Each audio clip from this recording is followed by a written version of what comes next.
and welcome to the MILZ Factor podcast. Today is March 4th. This is going to be quick and to the point. Today, I was scrolling through my Google feed and ran across this article that popped up from digitalmusicnews.com on March 2nd that says Joe Rogan confirms that Spotify censored his earlier shows. There were a few episodes they did not want on their platform. This is kind of shocking to me, a little bit, that he actually came out and confirmed it, because when Joe Rogan moved to Spotify back last year, started moving the catalog, there was a suspicious number of podcast episodes that did not make it to Spotify. And they all seem to be controversial in their own way. Now, I have followed Rogan for many years. I am definitely a Roganite at heart. And as someone who's followed his career both in the comic world, in the UFC world, as a commentator, and as a podcaster and public figure, I would be very comfortable saying that Joe Rogan just likes anybody who's just not an a-hole at this point. And the fact that they censored his podcasts with certain guests is kind of alarming. You know, it was like, we know YouTube censors podcasts. We know that, and they demonetize them, and they boot you off. But Rogan's is the number one podcast on the planet. Like, he has the largest fan base on the planet when it comes to this entire platform. And for them to censor it is kind of a big deal.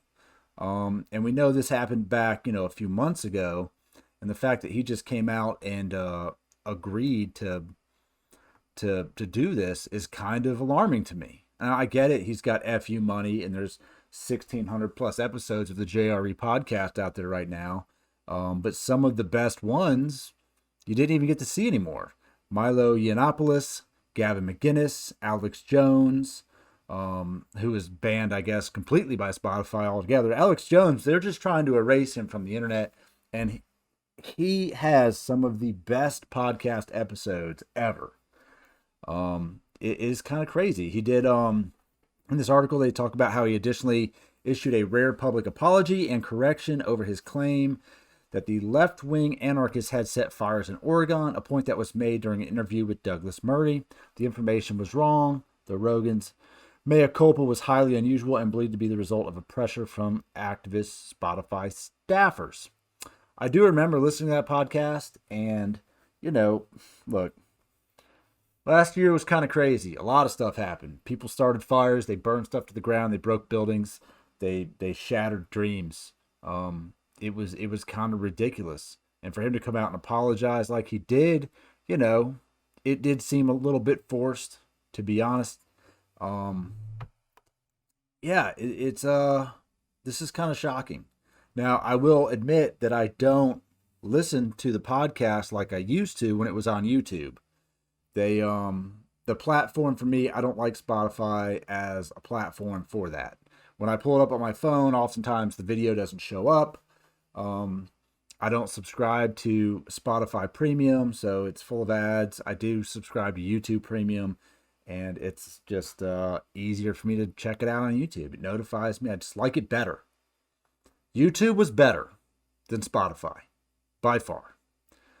But yeah, it is it's kind of interesting to see where they're going to go from here. I know that there was definitely some pushback from fans with the Spotify move.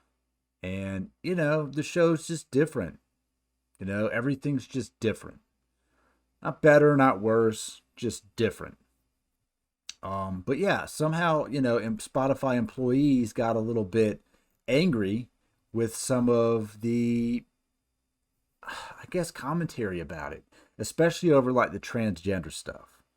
And that, he's not transphobic by any means. Like, I don't think Rogan really dislikes anybody in particular, especially as like a solid group of people. And, it's just interesting to me that a small, group of employees can just feel offended, but like, he's been out there. It's not like they just brought Joe Rogan to the platform and he just started offending people. he started turned a wing and it just started making comments that were just offensive across the board. That's not what happened. You know, these episodes that they censored, they knew what they were prior to them even being there. Now, whether or not you listened to them prior to him being on Spotify, that's not his problem. That is not Joe Rogan's problem. That's not what we're doing here. This was just their attempt at canceling Rogan. Cancel culture coming out and going, we don't like it. But you know what? Don't listen to it. It's pretty simple. And if you don't like Dr. Seuss books, don't read them.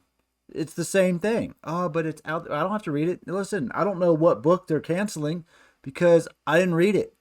I didn't read that Dr. Seuss book and take it as some kind of mockery and makes me a bad person. You know, that's crazy. It's just the censorship is over the top. And I read this and I was like, look at that. Would you look at that? That's it. Everyone talks about the money that he got paid to go to Spotify and like, oh, well, he's going to change. I don't know. But if they're telling him that, look, you can't say this, maybe they're not explicitly saying that he can't say certain things, but he does know that if he has a certain guest on there, they're not going to air the episode. Maybe the podcast has changed because, and I feel like before I say this, I feel like YouTube does enough in censoring people. Like if you're a creator and you're on the platform, you can say what you want as long as you know, like, if I say this, I'll get demonetized. If I say this, I might get a strike on my channel. If I say this, whatever, you know, like YouTube policies are ever changing. And now we have all of these check boxes when you upload to YouTube, and you've got to pick one that's maybe offensive. It may be, yeah, you know what? You could say the sky is blue and it might offend somebody. So maybe his approach to doing certain podcasts is affected simply because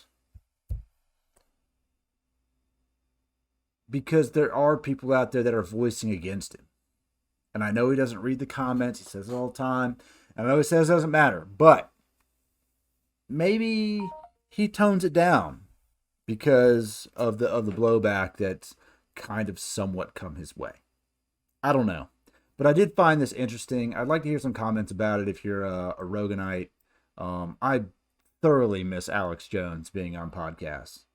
I used to just listen to Alex just because it was just one of the most comical things that you could listen to. I mean, you take Alex for what he is, which is just pure entertainment, and you're not going to find better storyteller than that dude right there. Someone with that much passion and energy. I miss it. It was a good time. I miss some of those older episodes where they just had a bunch of guys in there just BSing with Eddie Bravo and Theo and Joey Diaz. I mean, just in there, just having a good time. You know, and I get it. Like, you get a bunch of guys together now, and it is, the stuff that comes out of their mouth might not be received by everyone the same. So, I get it. But maybe the end of this year, things take a turn, and we'll come back around. We'll see. But leave me some comments about what you think about the censorship aspect of it. We're going to talk about this a lot because moving forward, I have these conversations with people in my circle all the time about media censorship, or just what's happening in our social climate with social media platforms taking people down and watching what you say, and why do I see this but this isn't okay. So leave me some comments. I'd like to have a discussion about it, and if you'd like to be a part of the podcast in the future, we can definitely work that out. I love talking to all kinds of folks about all kinds of things, whether it be comedy or movies or stocks or current events or technology. I'm definitely a techie, so I got my hands in a lot of things. If business, entrepreneurship, any of those things, leave me a comment, reach out to me, and let's have some fun and have some commentary and make the show, what I enjoy doing, which is just having a fun conversation. and a little bit lighthearted. So I hope to see you guys soon. This will be the first one I'm going to upload in 2021, but I do plan on doing more of them. So if you want to follow us, hit the subscribe button, hit the bell, hit all the whistles that everyone tells you to hit. Whatever it is you want to do, I'm going to keep them coming. Some of them I'm going to do live. Also, I do the live stock videos, but I'm also going to do some of these live because it's just more fun. It's just more fun to interact with people live. So I hope you guys enjoy it. See you next time.